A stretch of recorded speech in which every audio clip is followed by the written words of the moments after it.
Okay, let's try this together. Lead 82, or any, you can choose anything you want and try it. You should actually try it for a few just to get the feel of it. So let's start. So 1s2, 2s2, 2p6. Come on.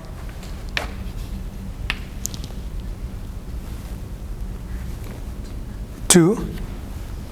Go on. 3p6. Mm-hmm. 4s2. Okay. 3d10. Okay. 4p6.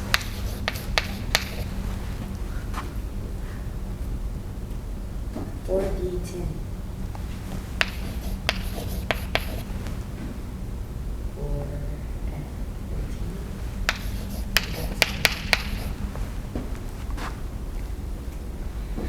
5s2. Sorry? 5s2. 5p6. 5d10.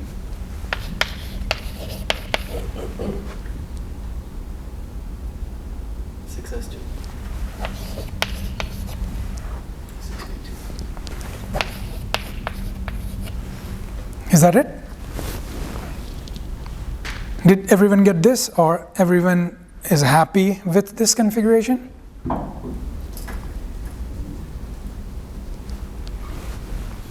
Is it okay? Do you vote for it? I mean, if you arrange it all together, yeah. Yeah, you gotta probably arrange it a little bit better.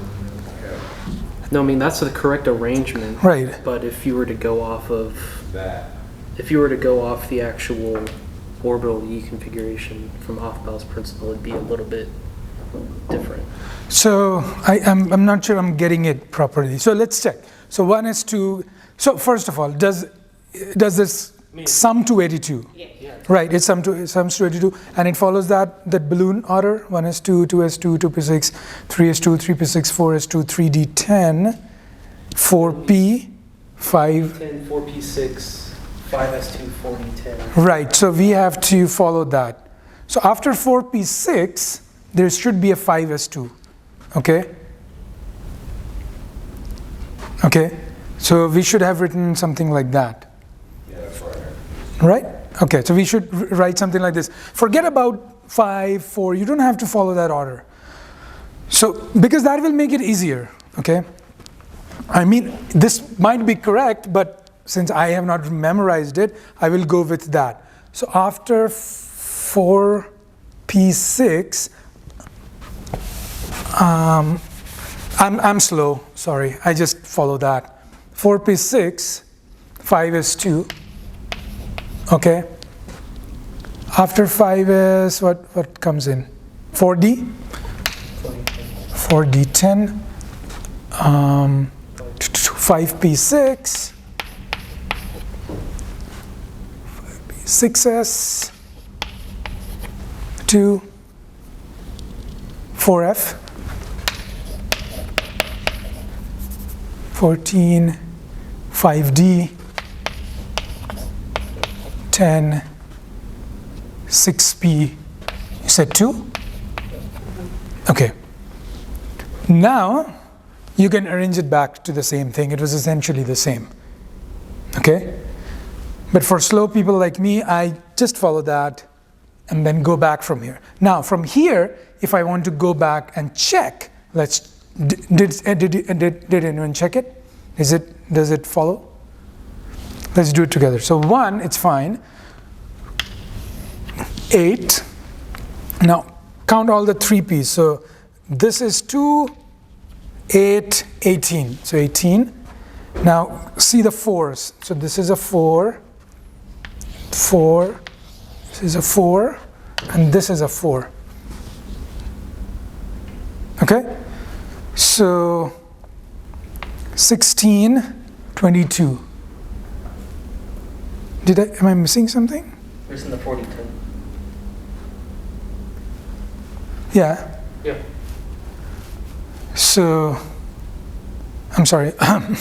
So 14 plus 2, 16, 26, and 6, 32. Okay, so this is fine. 5. So this is 5, 5, and 5. So 18. Okay, this checks out and checks out. So it is correct. Right? So it does follow. So if you get this, you can go here. Okay? Now, this is much more simpler than this. Why are we going for a complicated picture like this? We go here because this can give you additional information about the stability of the atom. And why? Let's introduce a few more concepts to this. So this rule, this thing that we were following is called the Aufbau's principle. And the Aufbau's principle tells you that the orbitals are getting filled with the increasing order of energy. That's it. That's the Aufbau's principle. How do you measure the energy? The energy is measured by summing up these two numbers. Now, P is not a number, but there is a number associated with P. So,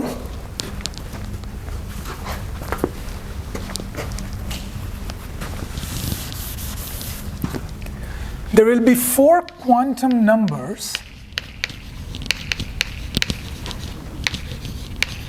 that we will learn about. The first is the principal quantum number.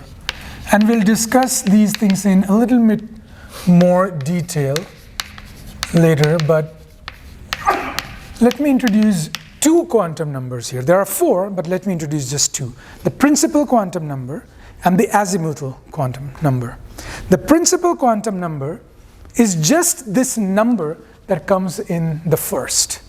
So the principal quantum number gives you information about the size of the orbital, so 1s, 2s. So 1s and 2s, what's the principal quantum number for 1s? What is the principal quantum number for 1s? It's 1. It's just that, it's 1. So what's the principal quantum number for 4p?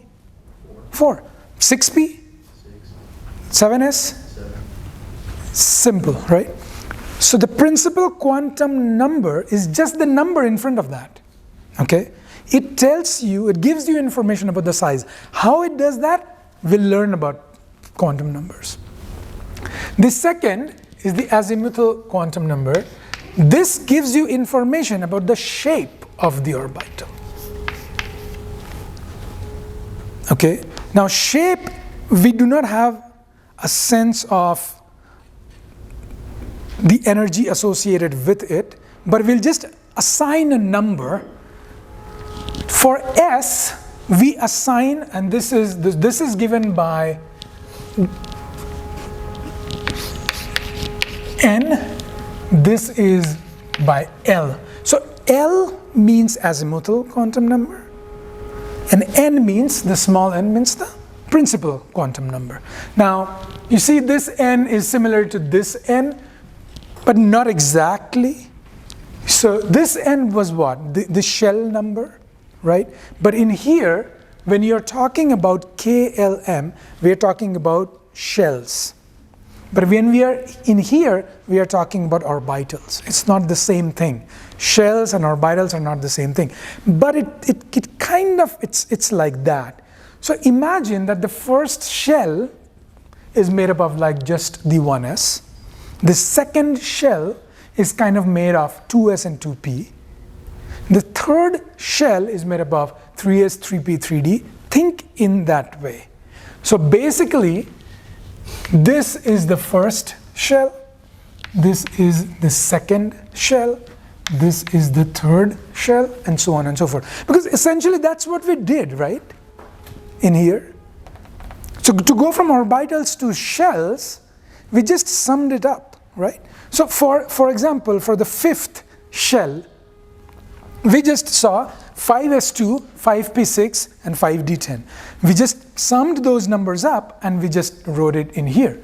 So the n was basically 1, 2, 3, 4, and 5. And we just know that the fifth orbit is made up of these 5 orbitals. Okay? It's not exactly, but it serves the practical purpose. It's just like a small, what do you say? A cheating kind of a thing to understand. So, but it serves the purpose. Okay? Now, the n, so the n was clear, right? Now the azimuthal quantum number, the L, is just a number associated with these different orbitals. So the L for S type of orbital is 0. We just assign that number. For P, D, and F is just 1, 2, and 3. So if we know these two, we can actually understand what is the logic behind this. The logic behind this is Aufbau's principle, is that the orbitals are getting filled in and the increasing order, so it's the least energetic one is getting filled first. And why is the least energetic one getting filled first? Just a guess. Why? It's the most stable. Yeah, the least energetic is the most stable. So we would want to, where would you want to take a room to stay in the most stable? You won't go to the most unstable. Once that room is filled, you might go to a more unstable one.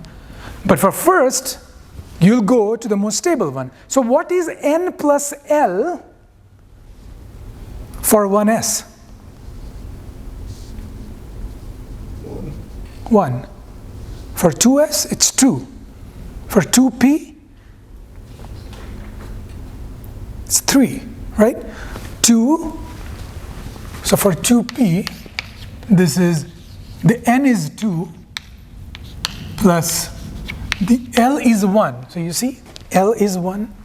L, the azimuthal quantum number for orbital p, is 1. So this becomes 3.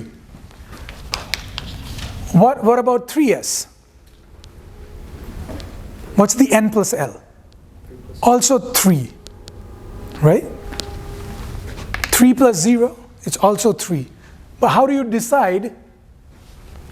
Then the both of them are n plus L for both 2p and 3s are 3. So when they both become the same, how do you decide? You go with the lower n. Okay, so you just went with the lower n, which was 2p in the case, and just burst the bubble here first. Any doubt? You see, all these arrows are n plus L numbers. So this arrow is basically n plus L equals 1. This arrow is n plus L equals 2, 3, 4, 5, 6. Should be. Let's check this. 4D. So 4 plus 2, 6. 5 plus 1, 6. 6 plus 0, 6. So these arrows are basically n plus L's in increasing order. Right? Basically that. So you go from arrow to arrow, and when you are in the same arrow, it's basically the lower n. It's the lower principal quantum number, the smaller, more closer to the nucleus. And you will see that when you go from the first shell to the second shell to the third shell, their energies do what? Important question.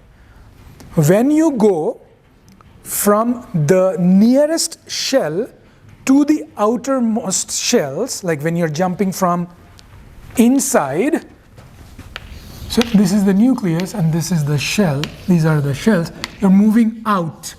what is happening to the energy? It is increasing. So basically it is becoming more and more unstable for the electrons to be housed in. So the closer you are to the home base, the nucleus, the stable you are. Why is that? Is it because they're closer to the protons? And why is that? It offsets the charge Yes. of the electron. So when you, so it's basically an so if you have done electrostatics in high school or have some idea about electrostatics, so when you have two charges, they attract each other if they are opposite charges. In this case, what's the charge in the nucleus? It's positive, and the charge in the electrons, negative, so they're attracting. Attraction is making it stable, right? Repulsion is making it unstable, but attraction is making it stable. So you have more close, there is more attraction between. So because, if I remember correctly, the force with which the two things attract is some constant times Q1, Q2 by R squared. Is a relation something like this. Okay, so Q1 is the charge on one, Q2 is the charge on another. Now when both charges, and this is not just atomic structure, this is like general electrostatics. When you have two charges, if they are opposite, they will attract. If they are same, they will repel. And this is the force with which they will attract or repel. The amount of charge on each and the distance. When they are closer, attracting more, attraction more, stable more. You go out, less attraction because the distance is increasing and less stable. So this is the Bohr's atomic model, Niels Bohr's atomic model. Kind of like explains this. It's suitable for a single electron species. I'm not going into that because that's a very theoretical thing right now. We'll go into that when we discuss X-ray diffraction. But as of now, just understand this. When you're closer to the nucleus, it's more stable. And when you're moving away, it's becoming more unstable because the energy is increasing.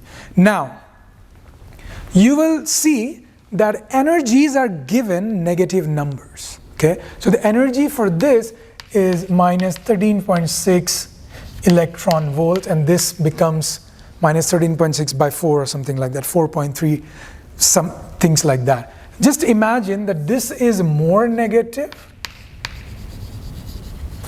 and this is less negative number. This is how it will be represented. Okay, so when you're closer, you are more negative. That means you are less in the energy diagram, right? Because we saw this energy diagram that came in.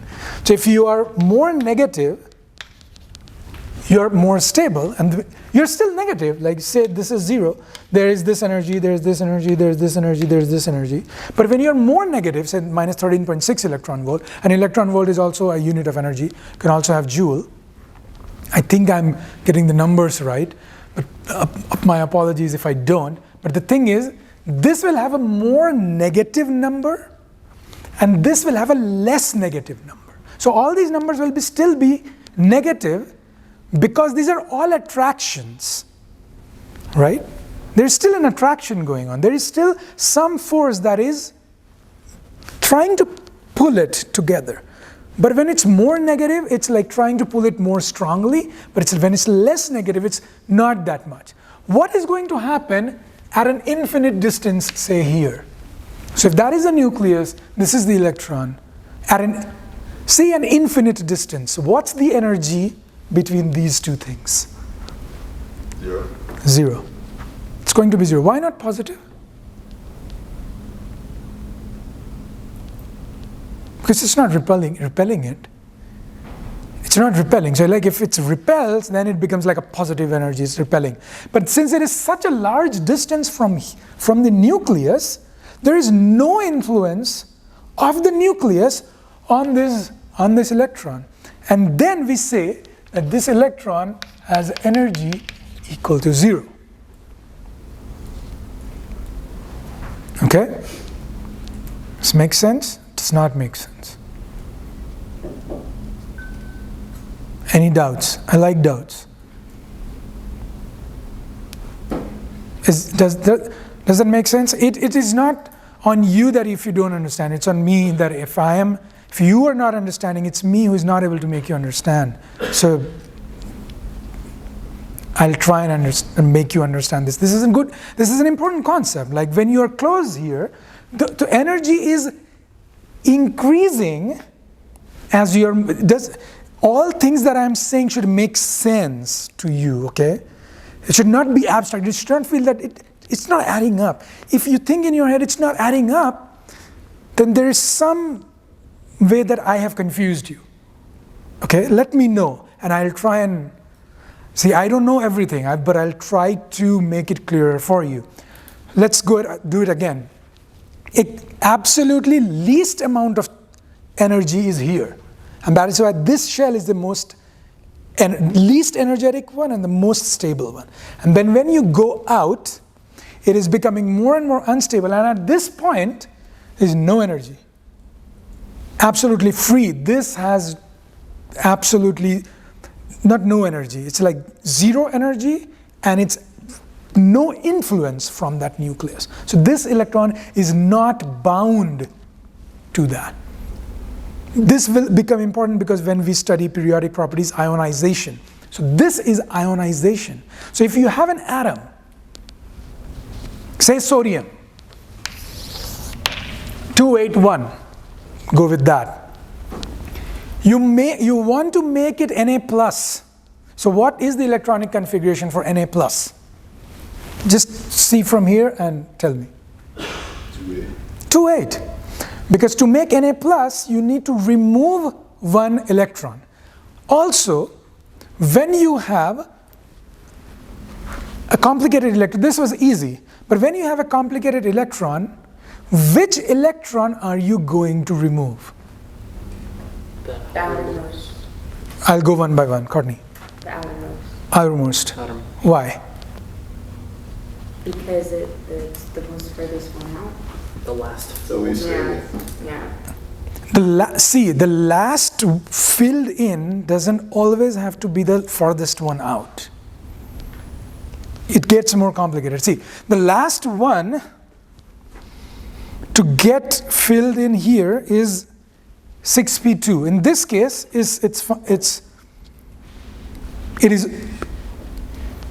this case, this is the last one getting filled and the most farther out.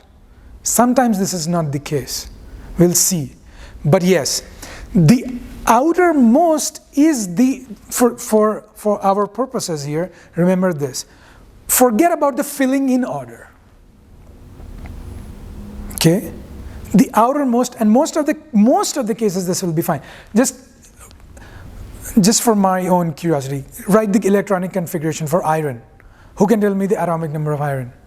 32. 26. Try that. And we'll work it out then. Then we'll look for the cases in iron, and then we'll try and understand iron plus, iron 2 plus, things like that. It's getting really interesting now. I'll rub these things off.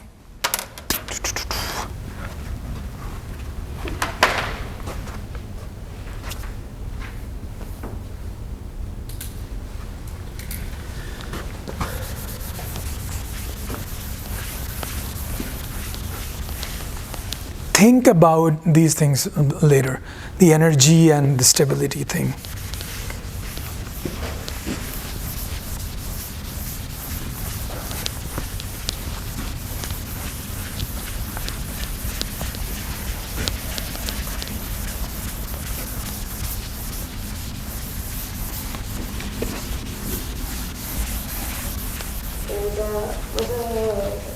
The sodium one, the Na, is it, so the last one, I know that the last, like, since it only has one in the valence shell, it's unstable, that's why it gives up that one electron, because that outermost is beat to 8.